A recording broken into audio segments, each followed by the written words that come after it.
So, one-dimensional force problems, no angles. Some important ones that we've looked at, the elevator or apparent weight problem. That was when someone was standing on a scale in an elevator. Remember that one? Air resistance. Friction. Friction is what times what? And then the many body problem. This was like the Atwood machine where you had two masses attached by ropes. We're going to review all of those this year, and then we'll dive into saying, what if we repeat all of that, but what if the ground is no longer level? What if it's on an angle? Components. I introduced to you last year this concept of the normal force. It's a contact force because you have to push down on something between the floor and an object, between any surface and an object pushing against it. So it's the force that the floor pushes up on you with, or if all of you lift your feet off the ground right now, lift your feet up off the ground, your chair is pushing up on you now with a normal force, and you can feel it through your body. And interestingly enough, you can put your feet down. The normal force is also a value that a bathroom scale would read if you're standing on it. Scales don't read weight. They don't read mass. What do they read? Normal force. And so sometimes you'll hear people, and I will sometimes, call normal force the apparent weight of an object. What's your actual weight? mg. What do you think your weight is? How hard the floor pushes up on you. That's why when you're giving somebody a piggyback, you feel heavier. It's not that your mass has increased, it's that the ground is pushing up harder through your feet than you're used to. Because it's having to cancel out the mg of the person that's on your back. But your mass hasn't changed. Or that's why, for example, if someone tugs up on you, or on the elevator, when the elevator accelerates down, your normal force gets smaller. You feel lighter. Are you actually lighter? No. So your weight hasn't changed. Your apparent weight has changed. This also explains what's going on the International Space Station. On the International Space Station, why are they floating? They're floating because no normal force. Not because they have no weight. There's no apparent weight.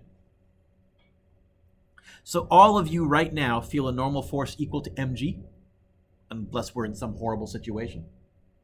All an amusement park ride does is mess around with the normal force. I showed you the video of a kid's first roller coaster ride last year. Do you remember it? You want to see it again or not? Yeah? Okay, we'll pause.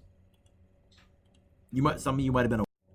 I think I told you the other day we're going to do more and more algebraic stuff. So a person with mass little m, I don't know, could be 80 kilograms, could be 20 kilograms, I don't care, and weight big W, is in an elevator standing on a bathroom scale. And let's pretend that it's a physics scale. Instead of giving you the numbers in pounds or kilograms, it gives you the numbers in newtons, so we don't have to do a conversion. If the elevator starts at rest and accelerate up, what will the scale read?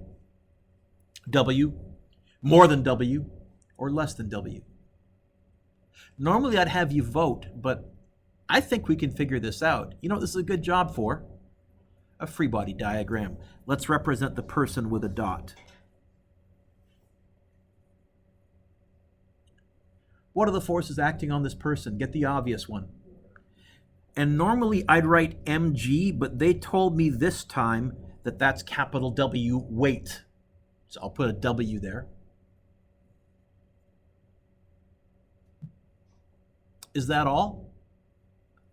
If that was all, which way would this person have to be accelerating? Which way does this question say we're accelerating? So where must I have a bigger arrow pointing? I'll exaggerate it so it catches my eye. What force is pushing this person up? Well, it's the ground through this person's feet. What have we called that force? And conveniently, what does a scale also measure? So will the scale measure W, more than W, or less than W? Will the normal force be W, more than W, or less than W? Wes? Gotta be. I got the unbalanced force pointing. Yes? Gotta be more than. You feel heavier when you're accelerating up. You're not heavier, but you feel heavier because your apparent weight has increased, not your actual weight. Is that all right? Yeah. It says explain your answer using appropriate principles of physics. There, I guess we use Newton's first technically as well, because the unbalanced force is up because they're accelerating up, so there must be a bigger force pointing up. But I'd take a good free body diagram and drop the mic and walk off. In fact, we could now turn this into a net force equation. Our net force equation was winner minus loser equals F net, where F net was MA. Which force is winning? Which force is losing? I'll put a W there. We've normally put mg, but I'll use their notation. And what's that going to equal? MA. What if we were traveling up at a constant speed? Because A would be 0, and so we'd have a net force of 0, forces are balanced. What if we were at rest? A would be 0. This is one of the things that Einstein, when he talked about general relativity, he said, look, there's no difference, there's no experiment that you can do that can tell the difference between being at rest and going at a constant velocity. There's no experiment in the universe that can distinguish those two. We can detect acceleration. We can't detect movement, especially if you're in a closed room. If you're not, how do you feel that you're moving? If it's very smooth, you look and see the ground moving past you. That's how you know you're moving. Not because you can feel it in your gut. Okay. I like example 3i. I like example 3i. Nice question. Okay. A 35 kilogram student stands on a kilogram scale. So this is a standard bathroom scale that actually displays kilograms. Actually, what it does, it displays the normal force divided by 9.8. That's how it converts it to kilograms. If the elevator accelerates down, find the normal force, find the scale reading. Okay. You know what this is a good job for? I'm going to do my free body diagram over to the left here. Here's the person. Aiden, what are the forces acting on this person? Get the obvious one. Yep. What else?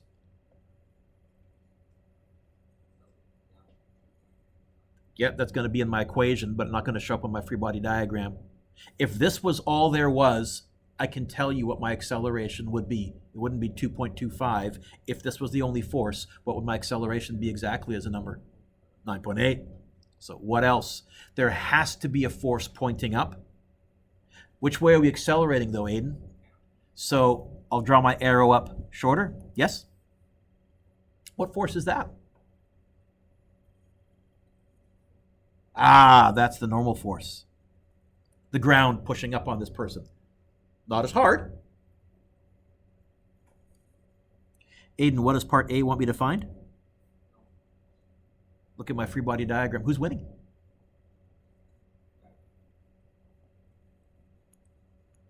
Who's losing? What's it going to equal? MA. How would I get the normal force by itself? What's right in front of the normal force that I don't like? Subtract. Oh, this was what we nicknamed the swappy dance last year, I think, right? I said, I'll plus that there. I'll minus that to there.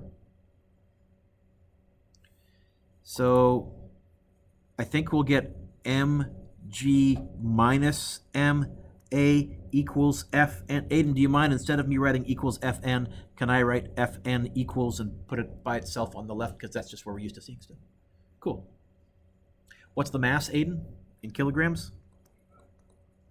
G, positive 9.8. We took care of the negative with our winner minus loser shtick. In kinematics, G will be negative 9.8 on your unit test upcoming. But in forces, we'll decide which way is positive based on what makes the math easier. Minus 35. What was A?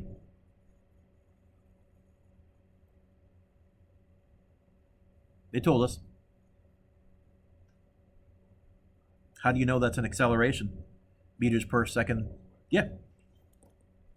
And again, even though it's down, I don't need to put a negative. I took care of all that with my free body diagram, winner minus loser. How big is the normal force? So hopefully we're brushing cobwebs off right now where you're going, I remember doing this. We did this before spring break, so we were still in regular session.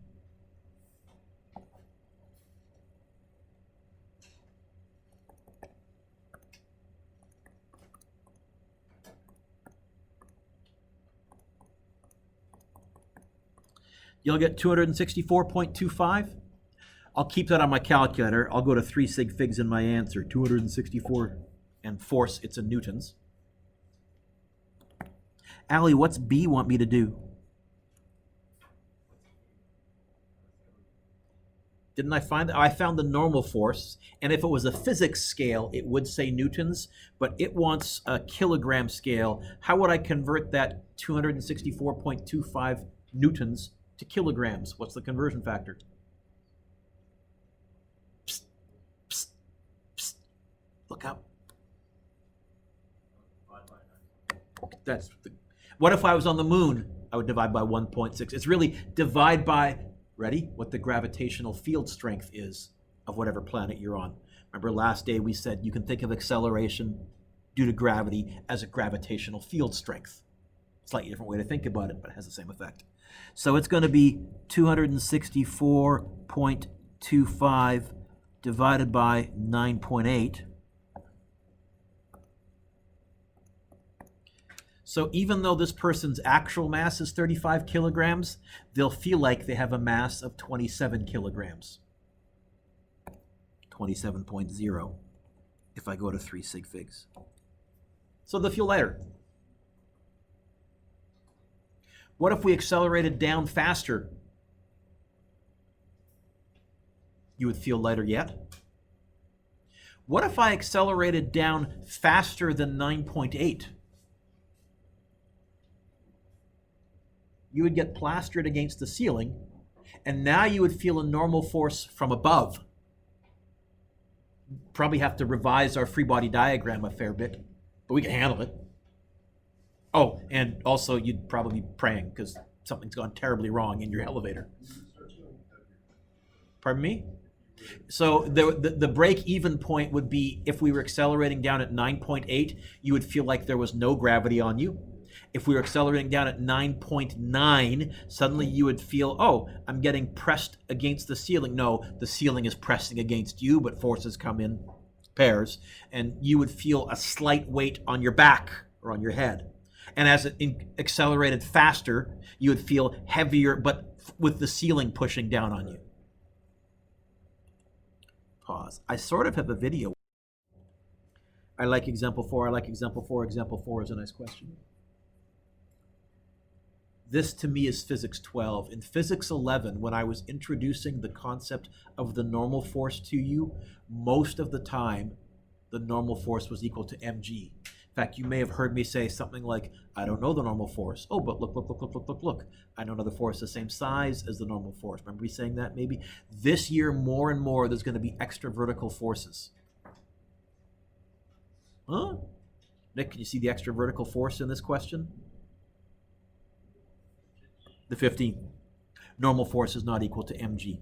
So as soon as you see an extra vertical force, normal force is not equal to mg. Or if we're at an angle, did I say angle? Normal force is not equal to mg, which really means most of the time, once we get to the end of this unit, normal force will not be equal to mg. What is the normal force? Do you know what this is a good job for?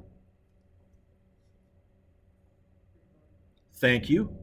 Little call and a response, people. Except, Karn, did they give me a picture? You know, I'm going to cheat. Instead of doing a proper free body diagram where I represent the mass as a dot like I did over here, I'm going to label the picture. What are the forces acting on the picture? Get the obvious one. Yep. What else? There's the 15. Which way is the 15 pushing? Down. Are we sinking into the ground like quicksand? Are we flying through like Superman? That means in the vertical direction, the net force is 0. Forces are balanced. But that also means if I did this for the normal force, don't write that down. Why is that wrong? if I made the normal force the same size as mg in my free body diagram? Yeah, I'm going to exaggerate it, and I'm going to have to go through my previous question, but the normal force is going to be bigger. Reminder, Josh, I never gave you on your sheet last year or this year, there is no equation to calculate the normal force. It's always going to be from the free body diagram. And if you're not sinking into the ground like quicksand, and if you're not flying to like Superman, what we're really saying is everything down has to equal everything. Everything. That's my equation. Now, what's everything down? Two things. See them? mg and the 15. Except instead of and, what mathematical operation is and? Okay. mg plus 15.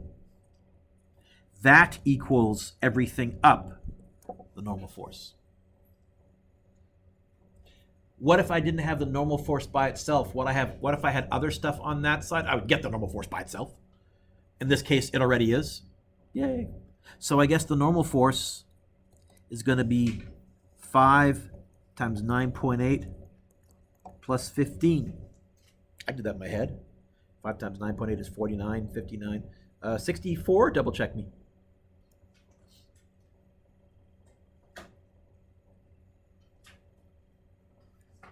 64 newtons? If that 5 kilogram block was sitting on a scale that read kilograms, what would the scale be displaying? How could I figure that out? Take the 64 and do what? Okay, so what would the scale be reading if it was a kilogram scale? 6.5 kilograms, even though its actual mass is 5 kilograms. Feels heavier. Are you starting to see why we often call the normal force the apparent weight? Not the true weight, but the apparent weight. Example 5, given the net force acting on each object, fill in the missing forces on the free body diagram and then circle yes or no if the object is accelerating. Let's do the second part first. If we're not accelerating, what must the net force be exactly as a number? 0. So not accelerating, must be accelerating, must be accelerating, must be accelerating. Because the net force is not 0. 0, 960, 30. Now let's actually fill in the missing forces. I'll zoom in so that Marcus can see from back there. Okay. Ariana, what's the net force in part A overall? So how big must force A be exactly as a number if we have no unbalanced force in this direction? Got to be 50. How big must force B be? Got to be 200. Got to be. Let's put an equal sign, Mr. Duke. Ooh, McKenna, what's the net force in the second diagram? Direction? How big must force C be then? Yes. Yeah. Cool.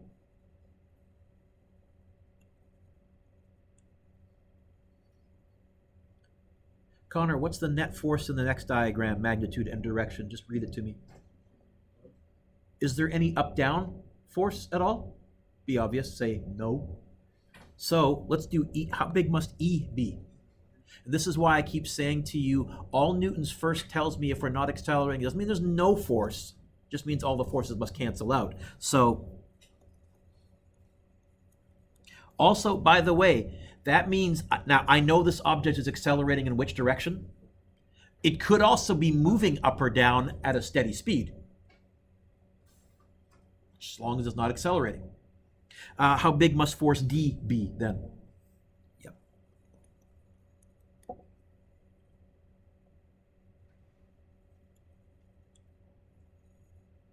Ooh.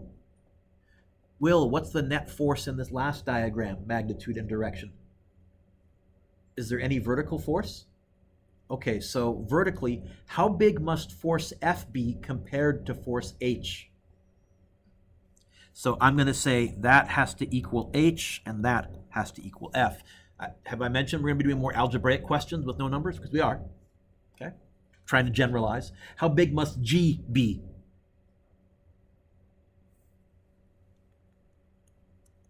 Good.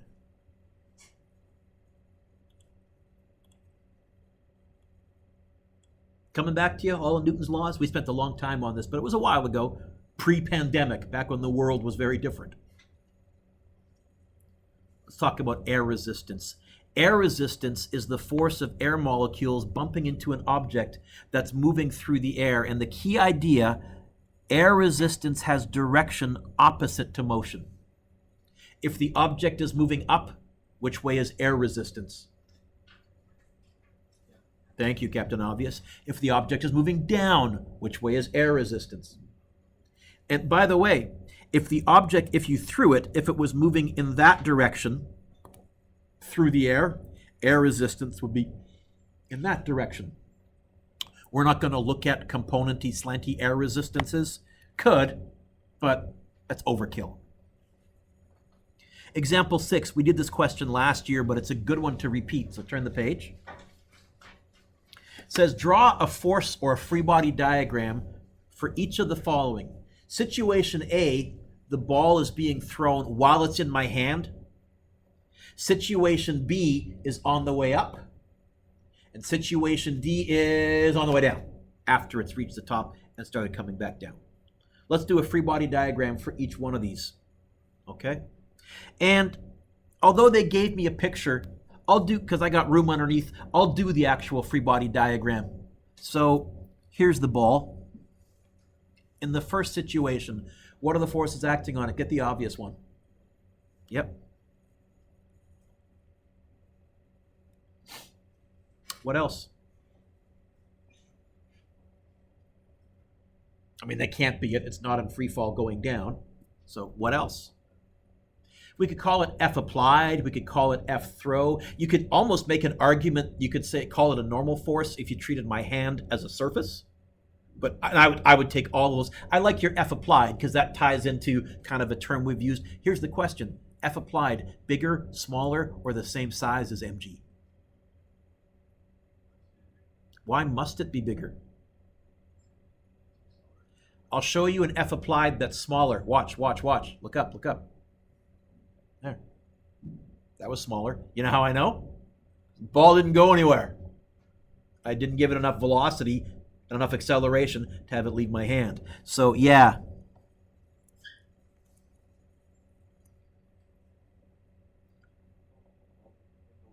Sorry, what was that? Did the ball go up?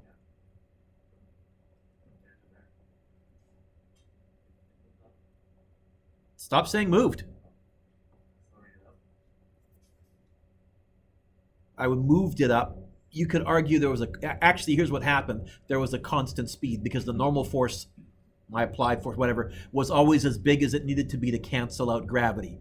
But as soon as I do this and just go a little, make sure that my applied force is bigger than mg, it's going to leave. Oh, B. Now we're on the way up. What are the forces acting on it? Get the obvious one. Gravity. What else? Now it wants us to include air resistance. How do I know? Because it said that in the brackets. Which way would air resistance be pointing here? Yeah. It's tough to put an arrow on top of an arrow. So if I have two arrows in my free body diagram in the same direction, I just move one of them over a tiny bit. I'll call it F air. The fancy physics term is drag, but since we're calling it air resistance, we'll just call it that. C. Get the obvious one. Oh, and by the way, I think that's it. No normal force. It's in the air, so nothing else touching it. That's it. Gravity down.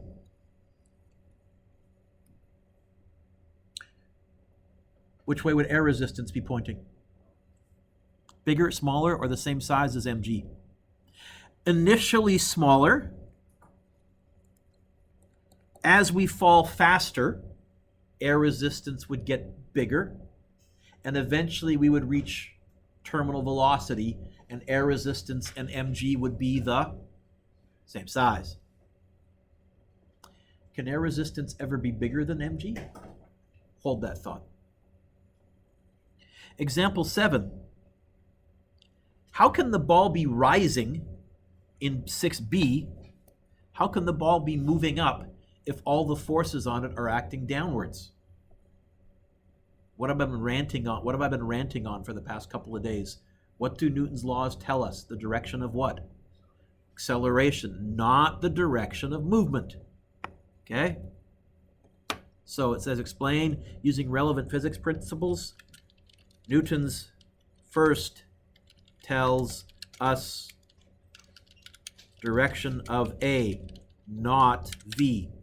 Now, eventually, the acceleration and the velocity will line up with each other because you're slowing down, coming to a stop, and then you'll start to move down, and now your velocity and your acceleration are in the same direction. But it doesn't have to be, not for the first one. Is that all right, Josh? Yeah.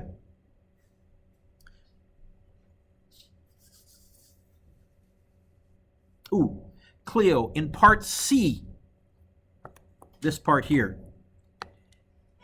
assuming the ball is speeding up, write a net force equation. Okay. Who's winning? In this picture here?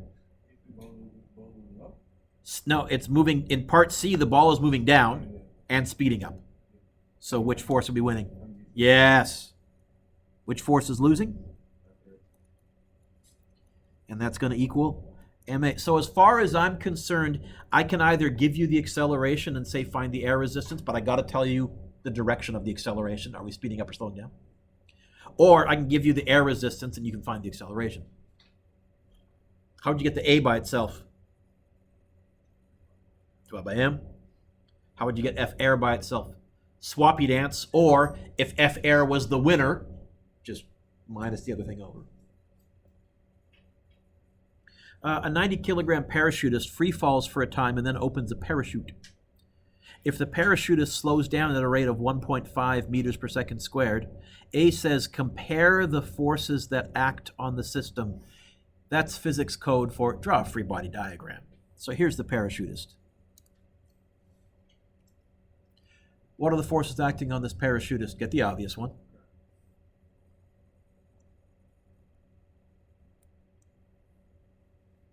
What else? That's an acceleration, thank you. What else? I want a force. I'm not putting acceleration on my force diagram. What's the other force that we're missing? Air resistance. Bigger, smaller, or the same size as mg? And how do you know?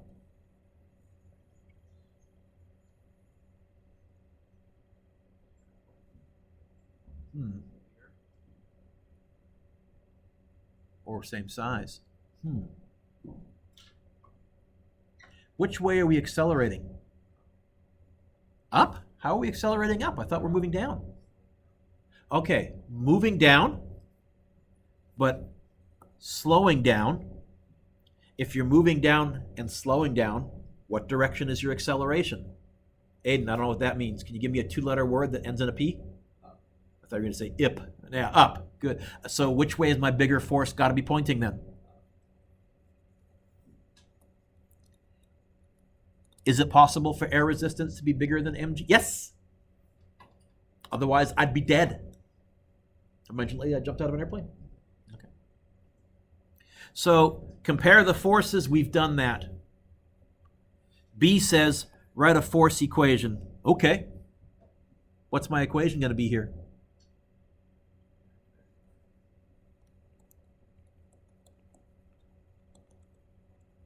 What if I was speeding up? Like when I jumped out of the airplane and started free fall, then it would be mg minus F air equals ma. But in this case, we have this. Oh, Aiden, what does C want me to find? How would I get F air by itself? Sure.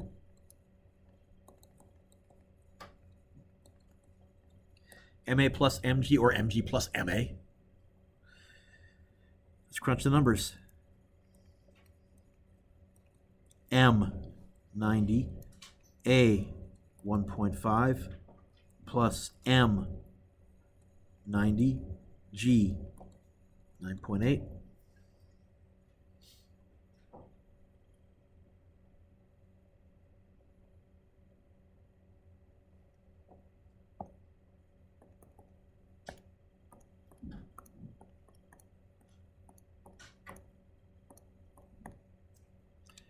Do y'all get 1017?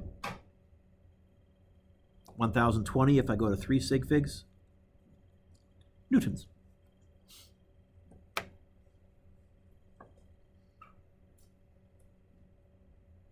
Okay. If I'm slowing down, what happens to the force of air resistance as I slow down?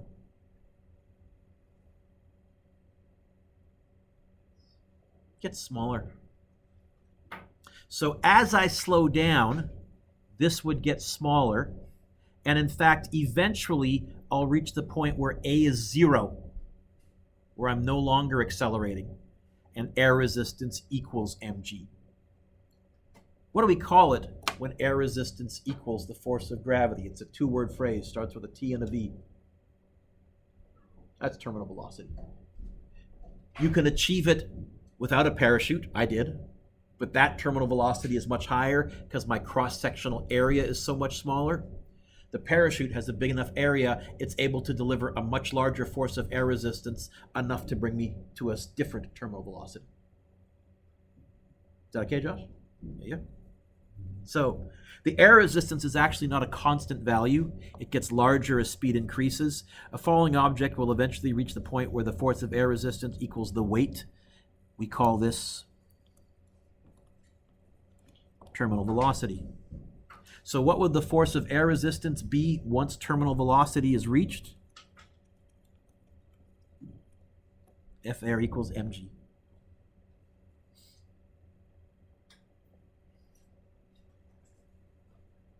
Example 10. This is just a conceptual exercise. I'm not going to ask you to sketch a graph on your test, but this is purely for conceptually. It says this: a parachutist jumps out of a plane and free falls. They reach terminal speed and they maintain that speed for a while. Then they open their parachute. They reach a different terminal speed. I'm saying speed instead of velocity because what direction are we traveling when we jump out of an airplane? And I'd technically be graphing negative. My graph, don't write this down, would technically look like this and be below the x-axis. I don't want to do that. I want to have a nice graph like this. So everybody do this. There's our graph. On the y-axis, let's put speed, so v without a vector. On the x-axis, let's put time. And we want to sketch our vertical speed. We're just going to try and get the shape. Our scale is going to be garbage, but we'll get the shape right. So at the beginning, when I was ready to jump, let's say my legs are dangling out over the edge. What's my vertical speed before I jump? So there would be a stretch, I don't know how long, of time where the speed was 0 high. Okay? Then I jump. What happens to my speed? Okay? And eventually I'll reach a terminal velocity. Don't write this next bit down because here's our thought puzzle. Magnets away for a second. I need you paying attention here. Okay? Let's suppose that's terminal velocity. Here's my question.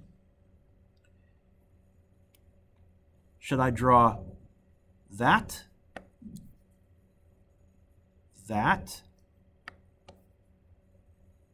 or that? Okay, let's try and puzzle this out. Right when I jump, what's my acceleration for a split second right away? Not 0. Yeah, exactly 9.8. And then as I speed up, 9.7, 9.6, 9, 8.5, until I reach terminal velocity. So I think right when I jump, my speed is changing at its maximum. And then as my acceleration is smaller and smaller, the speed change is smaller and smaller. I think it would look like this. Except it's got to level off. So let me do a little better. something like this.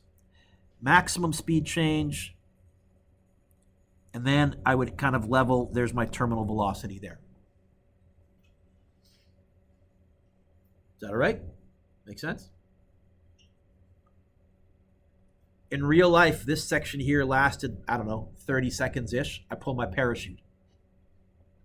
Now what happens to my speed? Okay, so it's going to be like down there, but here's my question again. Like that, or like that? Right when I pull my parachute, is air resistance at its biggest or at its smallest? It's at its biggest. So my acceleration in the slowing direction is going to be at its biggest. It's going to look like this.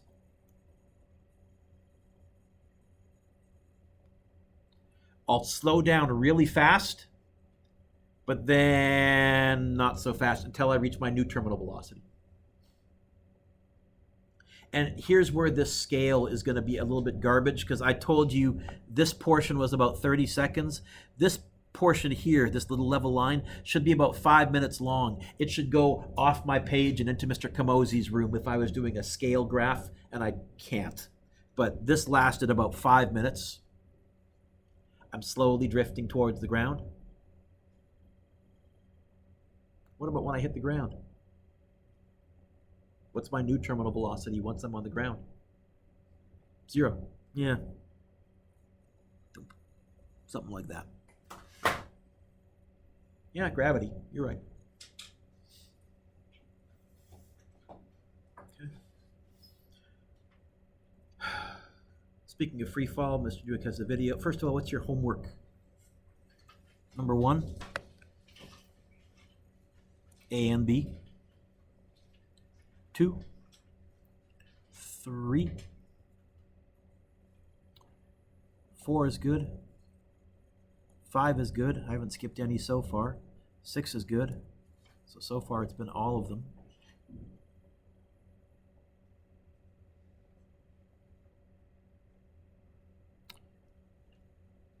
7 is good. You can skip 8. 9 is good. 10 is good.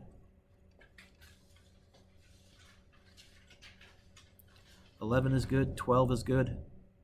13 is good. Haven't talked about 12 and 13. So 12 and 13, we're talking about rocket ships. Assume the rockets have just left the planet, so maybe they're a half meter above the ground. It's still rising, okay? And you can skip 14. So I said I have a video. I do.